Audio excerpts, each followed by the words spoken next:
परम शांति। सूक्ष्म जगत वाले मतलब करते क्या है पूरे दिन? जैसे यहाँ धरती पर तो नौकरी धंधा काम करना पड़ता है, कमाई करनी पड़ती है, फिर खाना पीना पड़ता है। तो सूक्ष्म अवतरण में जैसे ऊपर की दुनिया होती है, ब्रह्मापुरी, विष्णुपुरी, शिवपुरी, परमधाम। निराकारी दुनिया में तो निराकारी दुनिया अलग होती है, मगर जैसे विष्णुपुरी में लोग रहते हैं तो विष्णुपुरी में भी वहाँ गोलोक है, तो गोलोक में जैसे रासलीला होती तो रासलीला करते हैं। तो अलग अलग वहाँ विष्णुपुरी में अलग अलग विष्णु के अवतार हुए, तो अनेक अनेक रूप है वहाँ। वहाँ अलग अलग दुनिया, बहुत बड़ी दुनिया है विष्णुपुरी। शिवपुरी में लोग परमधाम में जाने के लिए तपस्या करते हैं। और जैसे सूक्ष्म होता है कि जैसे सत्यलोक है, बुबुरु लोक से ऊपर स्वर्गलोक है, तो सब जानते ही हैं क्या हो रहा है क्या नहीं हो रहा है, सब अपने अपने हिसाब से उसकी वर्णन किया हुआ है।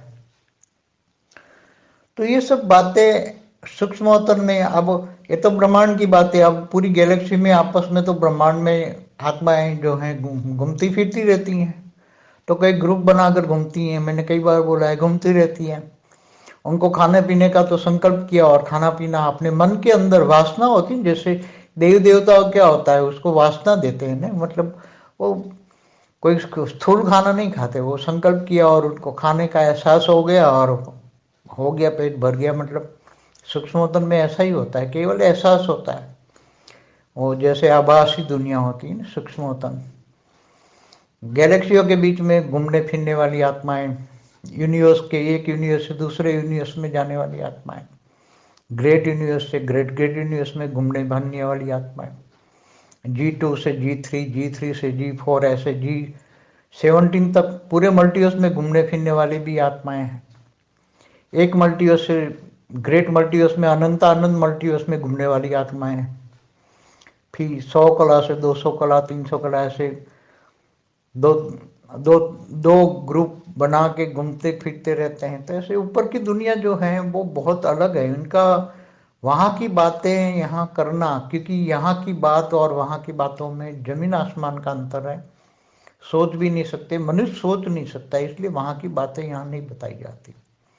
जितना मनुष्य समझे इतना ही बता सकते हैं, नहीं तो फिर वैसे भी हम बदनाम है गोप गपोड़े के लिए कि ये हवाई ज्ञान है, हवाई ज्ञान है। भाई सूक्ष्मतन का ज्ञान तो हवाई ज्ञान है, और जो अति सूक्ष्मतन कारण जगत, महाकारण जगत, अति सूक्ष्मतन ऊपर की कलाओं की दुनिया के बारे में बताए तो कोई समझ नहीं पाएगा, एकदम बेहद का हवाई ज्ञान हो जाएगा, इसलिए ज़्यादा बताना जरूरी नहीं है।